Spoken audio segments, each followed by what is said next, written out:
Assalamualaikum warahmatullahi wabarakatuh. Perkenalkan, nama saya Fatihah Adiba, NIDN 0028079202. Saya adalah salah satu dosen di program studi Teknik Komputer, Fakultas Teknik Universitas Negeri Makassar. Adapun mata kuliah yang akan saya ajarkan adalah mata kuliah basis data. Mata kuliah ini adalah mata kuliah yang berjalan di semester genap dengan bobot 3 SKS. Deskripsi mata kuliah basis data ini adalah diharapkan mahasiswa memahami dan menguasai mengenai konsep-konsep basis data, model data relasional untuk menggambarkan atau membuat model suatu database dengan diagram yang sederhana sehingga memudahkan dalam membuat sebuah database yang sederhana maupun yang kompleks. Kemudian memahami teknik pembentukan basis data dan normalisasi data, penggunaan structure query language yaitu data manipulation language dan data definition language untuk pencarian, pengurutan, penyaringan, penghapusan dan update data serta pembuatan program aplikasi basis data sampai ke tahap pengimplementasiannya untuk membangun sistem informasi. Capaian pembelajaran mata kuliah basis data ini ada 3. Yang pertama adalah mahasiswa mampu membangun basis data dan melakukan manipulasi data. Yang kedua adalah mahasiswa mampu menganalisis dalam proses perancangan basis data dan pengembangan basis data, serta capaian yang ketiga adalah mahasiswa mampu merancang suatu aplikasi basis data. Dalam mata kuliah basis data ini ada 10 pokok bahasan yang akan dibahas untuk 16 pertemuan. Yang pertama adalah konsep dasar basis data, yang kedua arsitektur basis data, yang ketiga desain dan perancangan basis data, yang keempat adalah normalisasi tabel dalam basis data, yang kelima adalah structure query language, yang keenam adalah pengembangan basis data, yang ketujuh manajemen transaksi basis data, yang kedelapan database terdistribusi, dan yang kesembilan adalah sistem basis data berorientasi objek, dan yang ke-10 adalah database berbasis web menggunakan PHP dan juga MySQL. Adapun mode perkuliahan yang digunakan dalam proses pengajaran ini menggunakan mode blended learning, yaitu gabungan antara tatap muka langsung dan tatap muka maya. Adapun proporsi masing-masing 70% tatap muka langsung atau luring dan 30% tatap muka maya atau online. Dalam proses pembelajaran online, saya menggunakan Learning Management System SAMOK yang merupakan LMS dari Universitas Negeri Makassar. Metode pembelajaran yang digunakan dalam proses pembelajaran basis data ini adalah metode ceramah, yaitu menyampaikan materi kepada mahasiswa, kemudian diskusi dan tanya jawab, serta metode case-based learning dan juga project-based learning. Interaksi dosen dan mahasiswa menggunakan pola DAA atau Delivery, Interaktif, dan Assessment. Interaksi dosen dan mahasiswa dilakukan dengan beberapa teknik. Yang pertama adalah meminta mahasiswa mengungkapkan pendapat di dalam kelas. Kemudian yang kedua adalah meminta mahasiswa mengajukan pertanyaan terkait hal-hal yang belum dipahami di dalam kelas. Kemudian yang ketiga adalah meminta mahasiswa mengerjakan soal dan menjelaskan jawabannya di hadapan dosen dan mahasiswa, dan juga saya memanfaatkan media seperti Mentimeter. Kemudian yang keempat adalah memberi kesempatan kepada mahasiswa untuk berkonsultasi terkait materi pembelajaran yang kurang dipahami di luar dari proses pembelajaran di kelas. Kemudian sistem penilaian atau asesmen ini ada beberapa porsi. Untuk kehadiran itu 10% dinilai dari kehadiran di dalam kelas, tatap muka maupun tatap maya. Kemudian penugasan itu dinilai dengan 25%. Tugas ini baik tugas individu maupun kelompok. Jika mata kuliah ini adalah mata kuliah, karena mata kuliah ini adalah praktik, jadi penugasannya adalah responsi dan laporan. 30% untuk ujian tengah semester. Yang terakhir adalah 35% untuk ujian akhir semester berupa proyek akhir atau proyek aplikasi yang dikerjakan secara berkelompok. Marilah kita simak video pembelajaran yang telah saya lakukan sebelumnya. Assalamualaikum warahmatullahi wabarakatuh. Waalaikumsalam warahmatullahi wabarakatuh. Nah, sekarang kita berada di minggu keempat alias pertemuan keempat untuk mata kuliah basis data. Oke, sebelum kita mulai materi perkuliahan hari ini, marilah kita berdoa menurut keyakinan dan kepercayaan masing-masing. Semoga apa yang kita pelajari berkah dan bermanfaat untuk kita semua. Berdoa dimulai. Doa selesai. Baik, bagaimana kalian lihat, kita minggu ini akan belajar terkait normalisasi data. Namun sebelum masuk ke materi, saya jelaskan dulu apa sih tujuan dari pembelajaran kita di pertemuan ini. Ada 3 tujuan pembelajaran yang akan kita capai. Yang pertama adalah menjelaskan tujuan dan perancangan dari normalisasi dalam proses perancangan basis data. Kemudian tujuan yang kedua adalah bagaimana menguraikan jenis permasalahan data dalam proses perancangan basis data. Dan yang ketiga adalah bagaimana menerapkan teknik-teknik normalisasi data dalam basis data. Jadi harapannya 3 tujuan ini bisa tercapai dengan pembelajaran materi normalisasi data. Kemudian pokok bahasan yang akan kita bahas atau materi yang akan kita bahas dalam pertemuan ini ada 3. Yang pertama adalah tujuan dari normalisasi. Apa sih sebenarnya tujuan normalisasi itu? Kenapa sih kita belajar normalisasi data? Kemudian yang kedua adalah bentuk-bentuk dari normalisasi data. Jadi akan ada beberapa jenis bentuk dari normalisasi data. Kemudian yang ketiga adalah studi kasus atau contoh kasus-kasus penyelesaian terkait masalah normalisasi. Gitu ya. Oke, nah, sebelum kita masuk ke materi normalisasi, saya mau merefresh dulu pengetahuannya adik-adik terkait materi di minggu sebelumnya mengenai perancangan basis data. Di sini ada pertanyaan, bagaimana sih tahapan perancangan basis data? Nah, ini saya persilahkan dulu, kita bermain Mentimeter ya. Silahkan dibuka Mentimeternya, silahkan dijawab bagaimana tahapan-tahapan dari proses perancangan basis data. Ini boleh di-scan di atas. Oke, ini stop, saya cukup ya. Jadi saya mau persilahkan dulu mungkin ke Aisyah sebagai penjawab pertama. Kenapa menjawab, bisa dijelaskan tahapan dari perancangan basis data? Oke, ya silahkan berdiri. Baik, terima kasih atas kesempatan yang diberikan. Pertama itu terkait dengan agar sistem yang nantinya membutuhkan basis data itu sesuai dengan kebutuhan bisnis dari sistem tersebut. Kemudian yang kedua terkait dengan perancangan konseptual. Nah, di perancangan konseptual ini kita bisa menggunakan ERD, Entity Relationship Diagram. Untuk selanjutnya ada perancangan logikal. Di perancangan logikal itu kita dapat menentukan tipe data dari masing-masing atribut, menentukan atribut key, dan lain sebagainya. Kemudian dilanjutkan dengan perancangan fisik, misalkan memilih database management system yang akan digunakan. Setelah itu dilakukan implementasi dari perencanaan sebelumnya dengan menggunakan DBMS yang telah dipilih. Kemudian kita melakukan pengujian apakah database yang telah kita implementasikan itu telah sesuai dengan rencana di awal tadi. Mungkin itu saja. Baik, terima kasih Aisyah, Mansur atas jawaban yang diberikan. Ini sudah mewakili ya dari materi yang kita peroleh dari minggu sebelumnya. Mungkin bisa di-upload dulu untuk jawaban temannya Aisyah. Oke, jadi ini tahapan dari perancangan database yang disebutkan oleh Aisyah itu sudah disebutkan semua. Namun diantaranya itu ada dari proses perancangan logikal ke fisikal kita melakukan proses normalisasi. Nah, makanya materi ini, di pertemuan ini kita bahas bagaimana proses normalisasi itu. Jadi sebelum kita mengimplementasikan basis data dari proses perancangan logikal ke fisikal, kita normalisasikan dulu tabel-tabelnya. Oke ya, nah sekarang kita masuk berikutnya. Ada yang bisa menjawab apa itu normalisasi data? Dari kata normal. Oke, silahkan Jessica. Terima kasih untuk kesempatannya. Normalisasi itu adalah tindakan untuk mengembalikan keadaan atau apapun itu menjadi bentuk normal atau biasa kembali.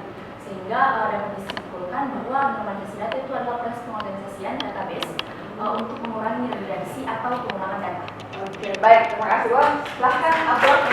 Ya, jadi sudah paham ya, Jessica ini sudah paham dari kata normal. Jadi kalau misalnya kita lihat dari segi kasus, misalnya yang kita lihat yang mau dinormalkan itu adalah basis data atau tabel, berarti tabel itu adalah normal. Normal ini artinya dia tidak mengandung redundansi atau pengulangan data. Jadi misalnya ini nama Jessica dengan NIM 001 itu sudah tidak berulang lagi dengan Jessica dengan NIM yang sama. Bisa berulang dengan nama yang sama namun NIM-nya yang berbeda. Jadi misalnya ada Jessica dengan NIM 001, ada juga Jessica dengan NIM 002. Jadi itu sih salah satu tujuan dari normalisasi. Nah, ini ada beberapa definisi terkait normalisasi. Yang pertama adalah sebuah teknik dalam logical design sebuah basis data untuk mengelompokkan atribut.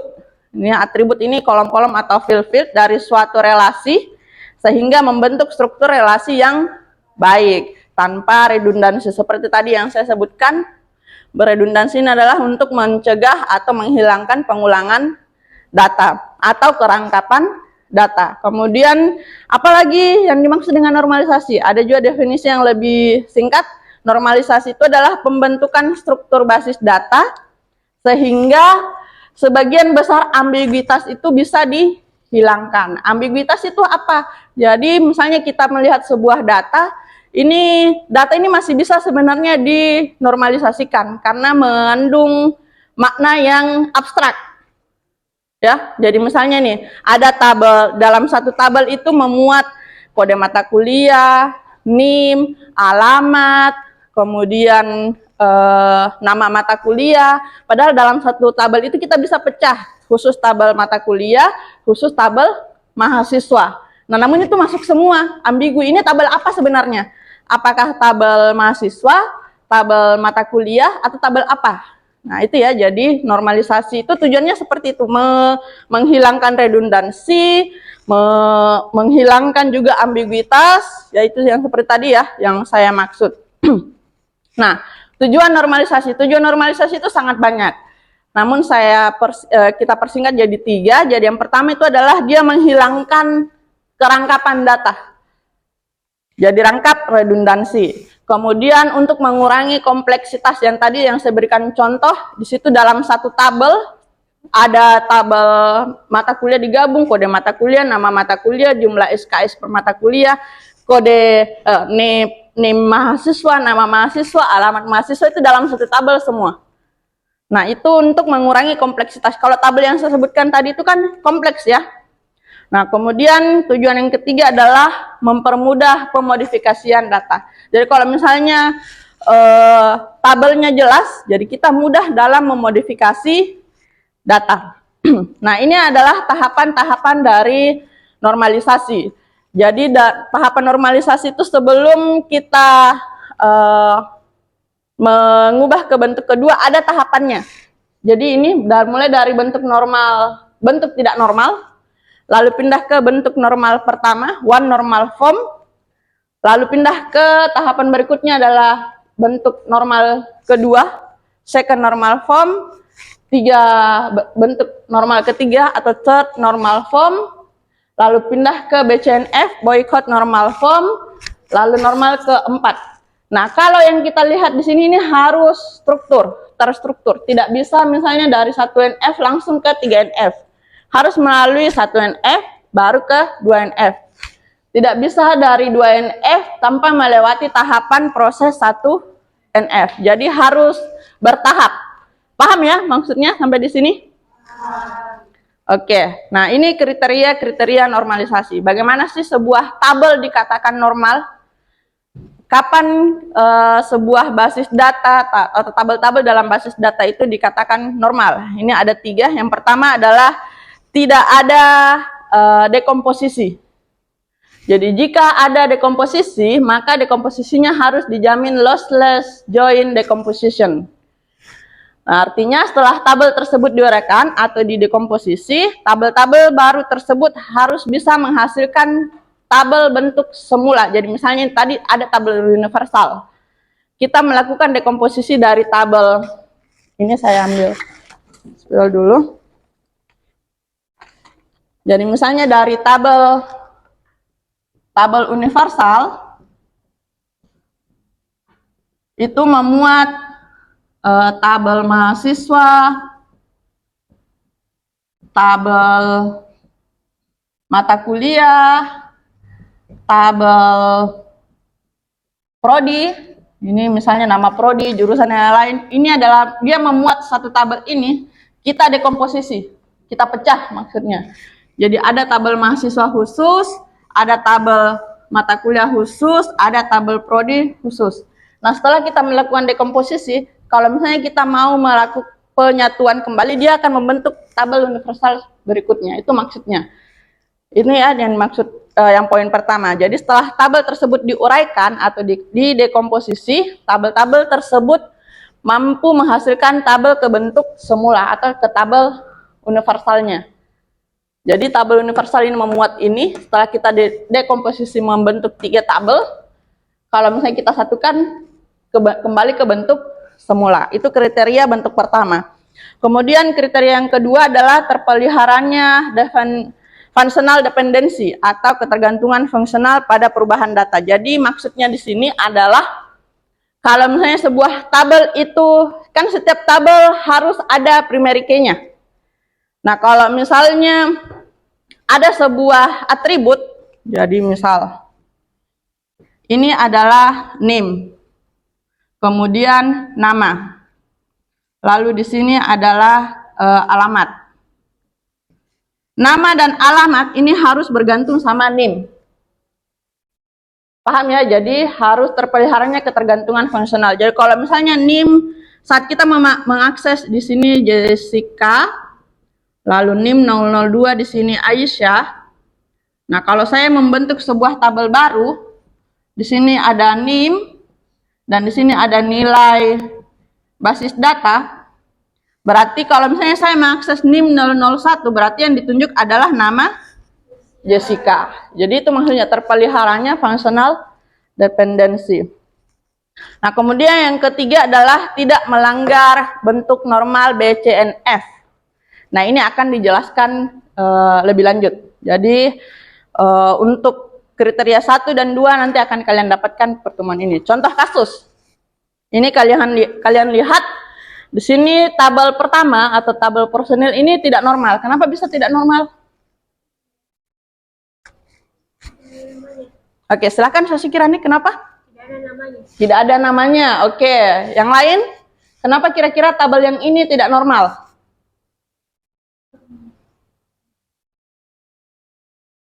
Alivia?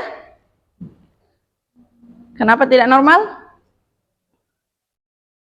Yasin? Bisa menjawab? Ada yang bisa menjawab? Jessica? Ya. Silahkan berdiri, jelaskan. Kenapa? Karena? Oke, baik. Jadi betul ya yang diucapkan oleh Jessica. Jadi tabel ini kenapa bisa tidak normal? Karena di kolom karakteristik ini mengandung banyak nilai. Nah, istilahnya di dalam basis data adalah atribut multi value. Jadi dalam satu atribut ini banyak memiliki nilai. Jadi harusnya bisa dipecah berdasarkan kolom tingginya berapa, beratnya berapa, jenis atau warna rambutnya apa. Gitu ya. Paham ya? Jadi ini tidak normal. Nah, setelah kita normalisasi memiliki 5 atribut. Yang sebelumnya 3 atribut, ID personal, tanggal lahir, dan karakteristik. Setelah kita dekomposisi, maksudnya kita pecah yang atribut multi value, jadinya bertambah jadi 5 atribut. Atribut ID personal, tanggal lahir, kemudian dari karakteristik ini terpecah menjadi 3 atribut, jadi tinggi, berat, dan warna rambut. Oke, nah berikutnya kita masuk ke bentuk normal pertama. Bagaimana sih aturan dari bentuk normal pertama? Jadi ada 3 aturan bentuk normal pertama. Yang pertama adalah tidak adanya atribut multi value. Jadi atribut multi value itu ya seperti tadi contohnya. Yang karakteristik, toh sudah paham ya? Jadi karakteristik itu kita bisa memecah jadi tinggi, berat, dan warna rambut.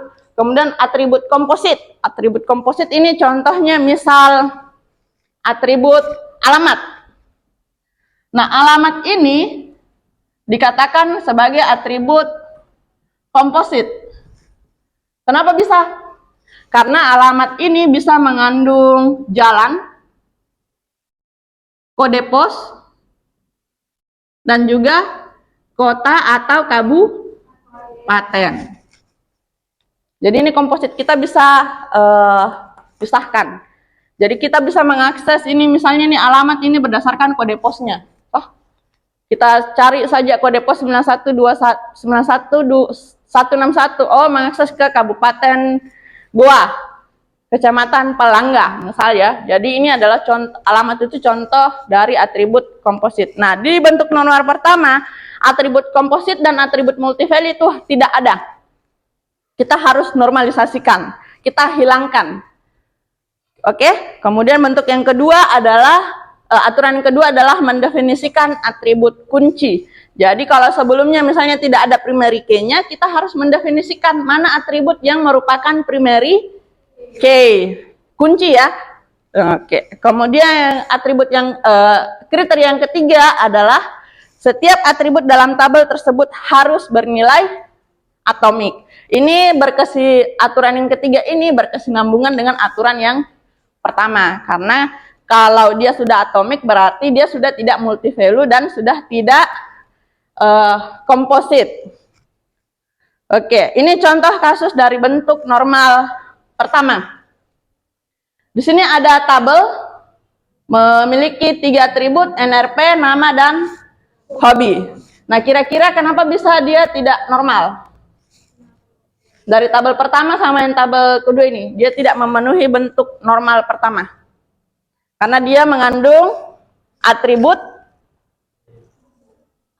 komposit dan atribut multivalue. Jadi meskipun kita pecah ini hobi 1, hobi 2, dan hobi 3, tapi masih ada mahasiswa yang memiliki 2 hobi, ada yang memiliki hanya 3 hobi, hanya 2 hobi, gitu ya.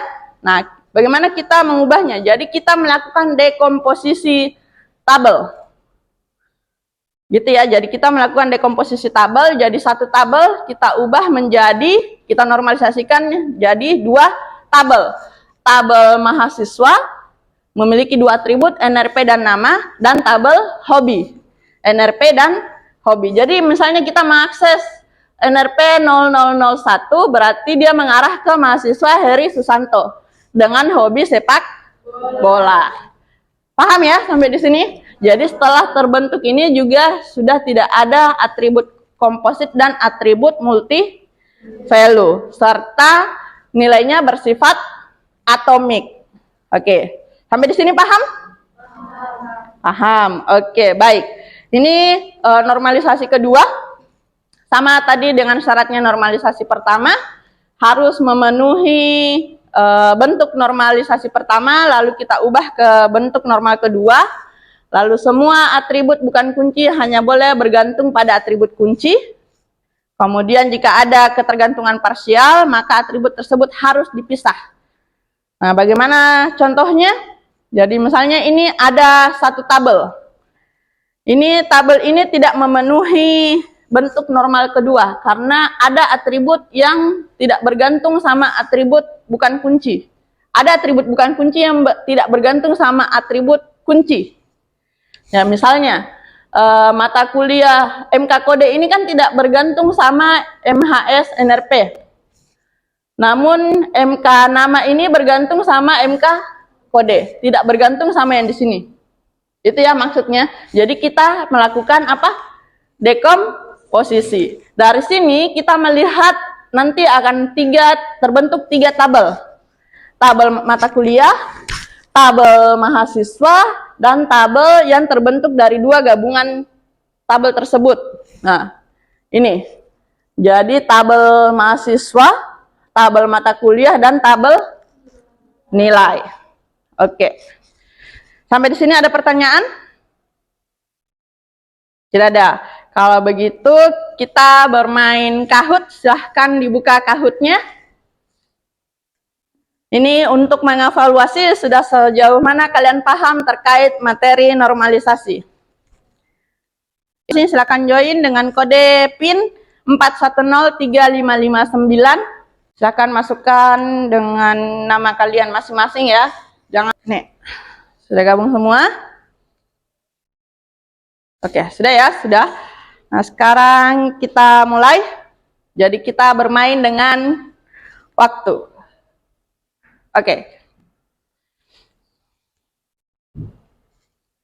Normalisasi database.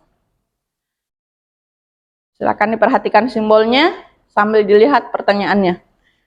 Proses pembentukan struktur basis data sehingga sebagian besar ambiguitas bisa dihilangkan. Itu merupakan definisi dari normalisasi, basis data, kerangkapan data, atau database management system.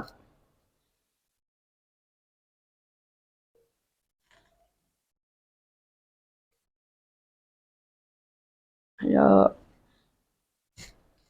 Oke, ya benar semua ya. Oke, jadi yang benar adalah normalisasi. Ini yang tercepat siapa ini? Kita lihat dari 10. Oke, Taufik yang tercepat. Oke, next. Pertanyaan berikutnya.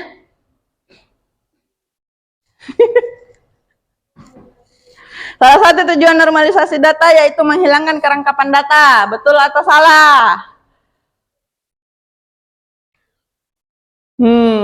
Banyak ini waktunya 20 detik. Ada yang salah. Jadi jawabannya adalah betul. Jadi salah satu tujuan normalisasi untuk menghilangkan kerangkapan data atau redundansi. Oke, berikutnya. Siap-siap ya. Oke, yang tercepat ya masih tetap Taufik. Pertanyaan ketiga. Berikut ini yang bukan tujuan dari normalisasi. Untuk menghilangkan kerangkapan, untuk mengurangi kompleksitas, untuk mempermudah pemodifikasian data, atau untuk menambah kerangkapan data. Oke, jadi 8 orang yang benar dari 10. Oke, baik. Ini siapa yang tercepat? Apakah juara? Oke, Taufik posisi Taufik diambil alih oleh Jessica. Oke, pertanyaan keempat. Bentuk normal kedua itu harus terpenuhi untuk mengubah tabel ke bentuk normal ketiga. Betul atau salah? True or false? Ya, true. Jadi harus memenuhi bentuk normal kedua dulu ya. Lalu kita ubah ke bentuk normal ketiga. Oke, Jessica tetap. Pertanyaan terakhir. Bentuk normal kedua sudah memenuhi dalam bentuk normal ke-1. Betul atau salah? Ada yang jawab salah ini. Betul ya? Kan sama tadi jenis soalnya yang sebelumnya, yang nomor 4 itu. Oke, kita lihat 3 teratas. Ulan, mana Ulan? Oke, ternyata diam-diam. Yang kedua Aisyah, yang ketiga, yang pertama, apakah? Oh, Jessica. Selamat Jessica. Oke, baik. Jadi dari 5 pertanyaan itu masih ada ternyata yang masih ragu-ragu ya. Masih keliru dalam menjawab. Oke, kita kembali ke materi. Ada yang bisa menyimpulkan materi pertemuan kita hari ini? Oke, silahkan Firda. Terima kasih atas kesempatannya. Jadi kesimpulannya yaitu normalisasi merupakan proses pembentukan struktur basis data sehingga sebagian besar ambiguity bisa dihilangkan. Oke. Oke, kita plus dulu untuk Firda karena sudah berani untuk menjawab. Jadi kesimpulannya hari ini adalah normalisasi itu tujuannya adalah untuk mengurangi kerangkapan dan ambiguitas data. Data dalam hal ini adalah tabel dalam basis data.